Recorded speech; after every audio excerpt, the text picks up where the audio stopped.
Welcome back everyone. നമ്മളിപ്പോൾ ഉള്ളത് മഹാരാഷ്ട്രയിലെ വണി എന്ന് പറഞ്ഞിട്ടൊരു സ്ഥലത്താണ്. ഇന്നലെ ദോഡപ് ഫോർട്ടിൽ നിന്ന് നേരെ ഇങ്ങോട്ടാണ് വന്നത്. നമ്മളെ സലീമക്കൻ്റെ റൂമിലായിരുന്നു ഇന്നലെ സ്റ്റേ ചെയ്തിട്ടുണ്ടായിരുന്നത്. അപ്പോൾ പുള്ളി പറഞ്ഞു പുള്ളിയുടെ ഒരു ഫ്രണ്ട് ഉണ്ട് ഇവിടെ, അവിടെ വലിയ കർഷകരാണ് അവർ. അപ്പം അവരുടെ വീട്ടിലേക്ക് നമുക്കൊന്ന് പോവാം. അപ്പം ഞാൻ കരുതുന്ന പിന്നെ അത് തന്നെയല്ലേ നല്ലത്. കാരണം നമുക്ക് മഹാരാഷ്ട്രയിൽ ജനിച്ചു വളർന്ന അല്ലെങ്കിൽ അവിടുത്തെ നേറ്റീവ് ആൾക്കാരെ കാണാൻ പറ്റുമല്ലോ എന്ന് കരുതി ഞാനും രാവിലെ തന്നെ പുള്ളിയുടെ കൂടെ പോകാൻ തീരുമാനിച്ചു. സലീമക്കയുടെ സ്ഥിരം ചായക്കടയാണിത്. എന്നാൽ രാവിലെ തന്നെ അവിടെ നിന്നുള്ള ചായ കുടിച്ചേക്കാന്ന് കരുതി അവിടെ കയറി ഒരു ഗ്ലാസ് ചായയും കുടിച്ചിട്ടാണ് നമ്മൾ മുന്നോട്ട് പോകുന്നത്.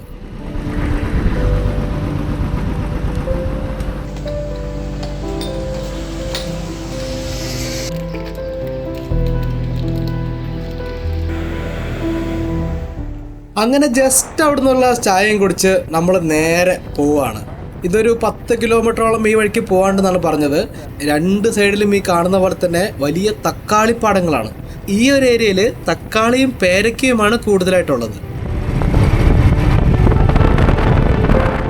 അങ്ങനെ മെയിൻ ഹൈവേയിൽ നിന്ന് ജസ്റ്റ് ലെഫ്റ്റ് എടുത്ത് ഈ ഒരു ചെറിയ വഴിയിലേക്ക് കയറുകയാണ്. ദേ ആ ഇടത് സൈഡ് കാണുന്നതാണ് പേരയ്ക്കാത്തോട്ടം. ആ വെള്ള പേപ്പറിൽ പൊതിഞ്ഞു വെച്ചേക്കുന്നതാണ് പേരയ്ക്കകൾ. മൊത്തത്തിൽ മഴ പെയ്ത് കിടക്കുന്നതായിരുന്നുകൊണ്ട് നല്ല ചെളിയായിരുന്നു റോട്ടിലൊക്കെ. അതുകൊണ്ട് കുറച്ച് ടാസ്ക് ആയിരുന്നു ഈ ഒരു ഏരിയയിൽ കൂടെ വണ്ടി ഓടിച്ചു പോകാൻ.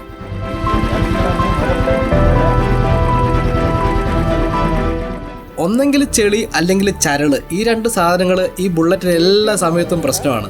ABS എന്നൊരു സംഭവം നമ്മുടെ വണ്ടിക്ക് ഇല്ലാത്തതുകൊണ്ട് നമ്മൾ സ്പീഡിൽ പോയിട്ട് ബ്രേക്ക് പിടിക്കുകയോ അല്ലെങ്കിൽ ചരളിലൊക്കെ ചവിട്ടി കഴിഞ്ഞിട്ടുണ്ടെങ്കിൽ എന്തായാലും തെന്നുന്നുള്ള കാര്യം ഉറപ്പാണ്.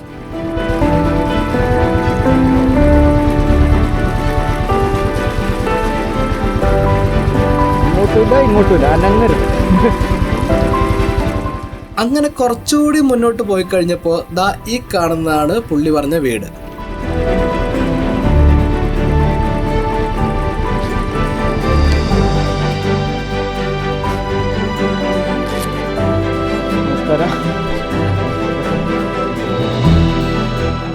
ചെന്ന് കയറിയപ്പോൾ തന്നെ നല്ല സ്വീകരണമായിരുന്നു അവര്.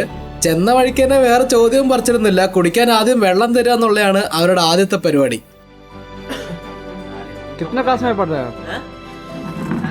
അവരുടെ മക്കളെല്ലാവരും അവിടെ തന്നെ ഉണ്ടായിരുന്നു. സ്കൂൾ ബസ് വരാൻ വേണ്ടി വെയിറ്റ് ചെയ്യാണ്. എല്ലാവരും സ്കൂളിൽ പോകാൻ വേണ്ടി യൂണിഫോം ഒക്കെ ഇട്ട് റെഡി ആയിട്ടിരിക്കുകയായിരുന്നു.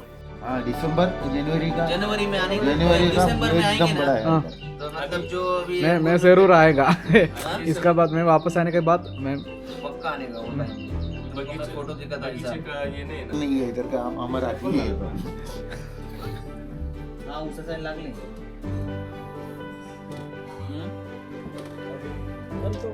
ഇതാണ് അവരുടെ വീടും പരിസരവും. കണ്ടില്ലേ എത്ര ഒരു വലിയ ഏരിയയിലാണ് ഇവര് കൃഷി ചെയ്യുന്നുള്ള കാര്യം. ഈ ചുറ്റും കാണുന്ന എല്ലാം ഇവരുടെ ഭൂമിയാണ്. അവരുടെ പ്രധാനപ്പെട്ട കൃഷി എന്ന് പറയുന്നത് മുന്തിരി തന്നെയാണ്. ഈ കാണുന്ന എല്ലാ സ്ഥലത്തും അവർ മുന്തിരിയാണ് നട്ടേക്കുന്നത്. all background കിട്ടിയാ മതി.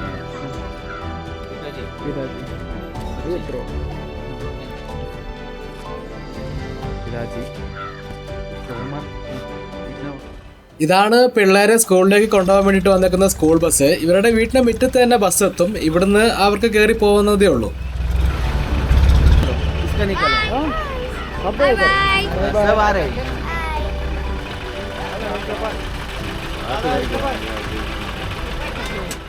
അങ്ങനെ നമ്മളോട് ടാറ്റയൊക്കെ പറഞ്ഞ് അവര് സ്കൂളിൽ പോയി.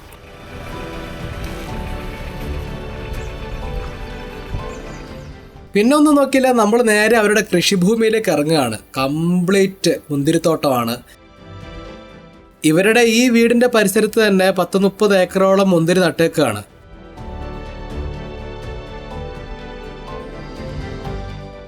വീടിനോട് ചേർന്ന് തന്നെ ഒരു തോടൊഴുകുന്നതുകൊണ്ട് വെള്ളത്തിനും തീരെ ക്ഷാമമില്ല. മാത്രമല്ല നമ്മുടെ ഈ ഒരു വണി എന്ന് പറയുന്ന ഒരു ഏരിയയിൽ എല്ലാ സമയത്തും നല്ല തണുപ്പും മഞ്ഞുമാണ്. രാവിലെയൊക്കെ നല്ല മഞ്ഞായിരിക്കും. നമ്മളവിടെ എത്തിയത് വളരെ ഓഫ് സീസണിലായിപ്പോയി. കാരണം എല്ലാ മുന്തിരികളും റക്ക എടുത്തിട്ടിട്ട് ഇരിക്കുന്ന സമയമായിരുന്നു. അതായത് മുന്തിരി കായ്ക്കുന്ന സമയമല്ലായിരുന്നു നമ്മൾ എത്തിയത്. മുന്തിരി കായ്ച്ചു തുടങ്ങുന്ന സമയമാവുന്നത് വരെ ഇതുപോലെ ഇടവിളകൾ ഒരുപാട് കൃഷി ഇവർ ചെയ്യാറുണ്ട്. അതിനകത്താണ് ഈ കാണുന്ന തക്കാളി, ഉള്ളി, അതേപോലെ തന്നെ പച്ചമുളകൊക്കെ ഒരുപാട് നട്ടിട്ടുണ്ട്.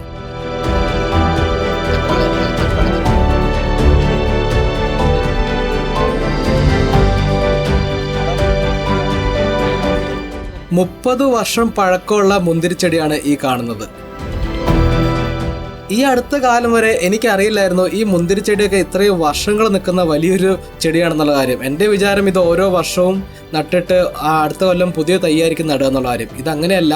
നട്ട് കഴിഞ്ഞാൽ എല്ലാ വർഷവും ഇതേപോലെ നമ്മൾ ഈ ഒരു സമയം, അതായത് നവംബർ സമയമൊക്കെ ആകുമ്പോഴത്തേക്ക് നമ്മൾ റക്കെടുത്ത് കളഞ്ഞതിന് ശേഷം പുതിയ ഇലകൾ തളുത്ത് വരികയും അപ്പോഴാണ് ശരിക്കും ഈ മുന്തിരി ഉണ്ടാവുകയും ചെയ്യുക.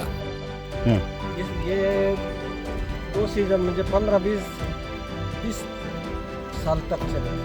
हाँ, ये एंगल पार 30 साल का चलेगा. 30 വർഷം ഇത് നമുക്ക് കൃഷി ചെയ്യാം. കൃഷി ചെയ്യാം. കാര്യം निकलेगा। हाँ, छोटा छोटा अभी दवा मारे. मारा है, हाँ, ये पत्ती झड़ने के लिए मारा है। हाँ. फिर कट करने के बाद नया पत्ती फूट जाए, हाँ, उसी में अंगूर आता है. उसमें आऊंगा। उसमें और जो ये अप्रैल में करते हैं ना, हाँ, पूरा इधर से डाल देते काट देते हैं। हाँ, उसको ये ऐसा काटी तैयार होता है। हाँ. ये कितने एकड़ में ये एक एकड़ है। एक एकड़. एक एकड़. और ये दिखता है ना, टमाटर. एक वनी में एक 1.5 एकड़ पूरा मनी का मल्ला भी अपना मनी के मोहल्ले में बहुत बढ़िया है. सोयाबीन, टमाटर. വേറെ സ്ഥലത്തുണ്ട് ഇവർക്ക്. അതല്ലേ. ഇവിടെയുള്ള മിക്ക വീടുകളിലും ഇതേപോലെ ഒരു പശുവെങ്കിലും ഉണ്ടാവുന്നുള്ളതാണ്. കാരണം ഇവിടുത്തെ ആവശ്യത്തിന് വേണ്ടിയിട്ട് ഇവർ പുറത്തുനിന്ന് പാല് മേടിക്കാറില്ല. ഈ കാണുന്നതാണ് മുന്തിരിത്തോട്ടങ്ങളിൽ മരുന്നടിക്കാനുള്ള മെഷീൻ. ഈ കാണുന്ന വലിയ ടാങ്കിലായിരിക്കും മരുന്ന് നിറയ്ക്കുന്നതും അതേപോലെ തന്നെ ഈ ഒരു ഫാൻ വെച്ചിട്ടാണ് ഇത് സ്പ്രേ ചെയ്തിട്ട് തോട്ടത്തിലേക്ക് അടിക്കുക. കണ്ടിട്ടോ ഇങ്ങോട്ട് ഞാൻ വെച്ച് കൈ കൊണ്ട് സ്പ്രേ അടിക്കും ഇത്രയും ദൂരം.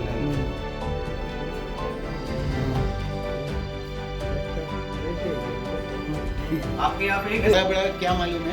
रबर है. रबर का रबर का. Rubber or banana. നമ്മുടെ കേരളത്തിൽ റബ്ബറിൻ്റെ ഫാക്ടറി ഉണ്ടെന്നും അവിടെ നിന്ന് ടയർ ഉണ്ടാക്കുമെന്ന് പറഞ്ഞിട്ട് അവർക്ക് വിശ്വസിക്കാനാവുന്നുണ്ടായിരുന്നില്ല. കാരണം ഇവിടെ റബ്ബർ കൃഷി എന്നൊരു സംഭവമില്ല. അത് നമ്മുടെ കേരളത്തിലാണ് കൂടുതലായിട്ട് കണ്ടുവരുന്നത്. ഇതാണ് ഇവരുടെ ഗോഡൗണ്. ഇവിടെയാണ് മുന്തിരികൾ പറിക്കുന്ന സമയത്ത് ഈ കാണുന്ന ട്രെയിൽ അടുക്കി വെക്കുന്നത്. അതേപോലെ തന്നെ ഉള്ളി സൂക്ഷിച്ചു വെക്കാനും ഈ ഒരു ഗോഡൗൺ അവർ യൂസ് ചെയ്യാറുണ്ട്.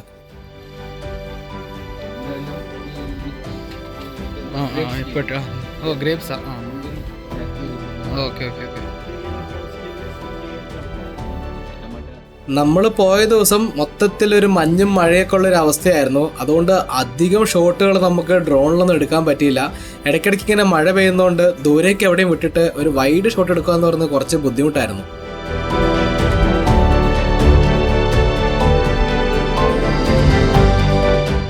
ഇങ്ങേരുടെ പേര് സുനിൽ എന്നാണ്. സുനിൽ മഹലെ എന്നാണ് ഇവരെ വിളിക്കുന്നത്.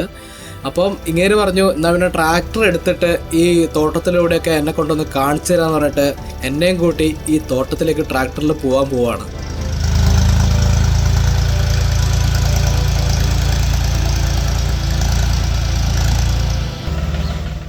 അങ്ങനെ ഞാനും അതിൽ കയറി. ഇതൊരു അടിപൊളി എക്സ്പീരിയൻസ് ആയിരുന്നു കേട്ടോ. കാരണം ഇത് ഒട്ടും ഹൈറ്റ് ഇല്ല. കാരണം മുകളിൽ കമ്പി കെട്ടി വെച്ചുകൊണ്ട് നമ്മളിങ്ങനെ കുനിഞ്ഞു വേണം പോകാൻ വേണ്ടിയിട്ട്. പക്ഷേ ഈ മുന്തിരിപ്പാടത്തിൻ്റെ ഇടയിൽ കൂടെ ഇതിനകത്ത് ഇങ്ങനെ പോകാനൊരു വേറെ ലെവൽ എക്സ്പീരിയൻസ് ആയിരുന്നു.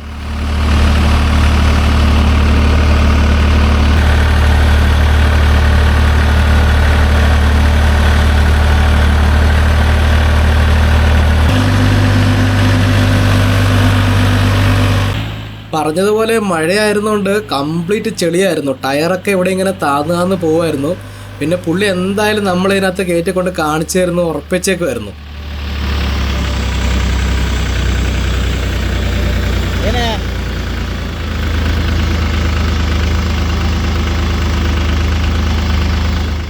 ഇവിടെ എത്തിയപ്പോൾ പുള്ളിയുടെ ഒരു അയൽവാസിയും ഇറങ്ങി വന്നു. പുള്ളി അടിപൊളിയാണ്. പുള്ളി ഇതേപോലെ തന്നെ ഏക്കർ കണക്കിന് കൃഷിയുള്ള മറ്റൊരു കർഷകനാണ്. പുള്ളി ഇതേപോലെ തന്നെ ഒരുപാട് നേരം എന്നോട് സംസാരിച്ചുകൊണ്ടിരുന്നു. मुन्नरी फार्मर മുന്തിരി ഫാർമർ. മുന്തിരി एकदम जबरदस्त है. ഓ സൂപ്പർ. इस टाइम तो बहुत जाएंगे अपन. ओके जाएगा. सापुतारा जाने का है ना? सापुतारा मुझे मालूम नहीं उसको. गढ़ में जाने का है. हाँ गढ़ से सापुतारा जाएंगे तो उसके बाद भी जाएंगे. Okay okay. ये रास्ते में है. तो अभी जाएंगे तो अभी जाने का. हाँ ओके. मुझे प्रॉब्लम. ഞാനപ്പോൾ കേരളത്തിൽ നിന്ന് വന്നതാണെന്നും സ്ഥലങ്ങൾ കാണാൻ വന്നതാണെന്നൊക്കെ സുല്ലേട്ടൻ അറിയാവുന്നതുകൊണ്ട് തന്നെ വേറെയും കുറച്ച് സ്ഥലങ്ങളൊക്കെ ഇവിടെ കാണാനുണ്ട്. അവിടെ സപ്പൂത്തർ എന്നൊരു സ്ഥലമുണ്ട്. അവിടെയൊക്കെ എന്തായാലും പോയി കാണണം എന്നൊക്കെ പുള്ളി എന്നോട് പറഞ്ഞു. ഞാൻ അവിടെയൊക്കെ പോവുകയും ചെയ്തു കേട്ടോ. അതിൻ്റെയൊക്കെ വീഡിയോസ് പുറകെ വരും.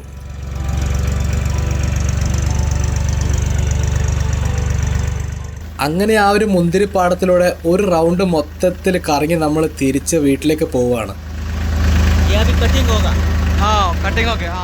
നേരത്തെ പറഞ്ഞ പോലെ തന്നെ നമുക്ക് നേരെ ഇരിക്കാൻ പറ്റില്ല, കാരണം ഹാർഡായിട്ട് ഈ കമ്പി മുകളിൽ കൂടെ വലിച്ചിട്ടുണ്ട്. കാരണം എല്ലാം സ്ട്രോങ് മുന്തിരികളാണല്ലോ ഉള്ളത്.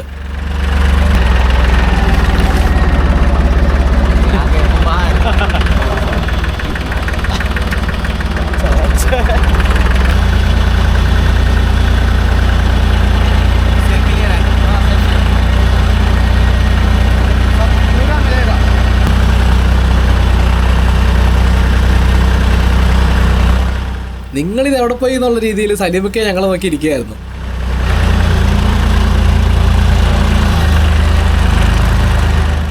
അങ്ങനെ തിരിച്ച് വീട്ടിലെത്തി. നേരത്തെ ഞങ്ങൾ ചായ കുടിച്ചിട്ടുണ്ടായിരുന്നു. ഇത്തവണ ഞങ്ങൾക്ക് കഴിക്കാൻ വേണ്ടിയിട്ട് നല്ല ഒറിജിനൽ പേരയ്ക്കാണ് കൊണ്ടുവച്ചത്. നല്ല ഫ്രഷ് അടിപൊളി പേരയ്ക്കായിരുന്നു.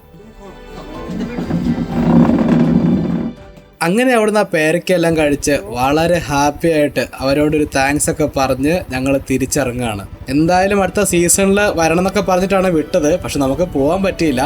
എന്തായാലും ഈ ഒരു വിസിറ്റ് അടിപൊളി ഒരു വിസിറ്റായിരുന്നു.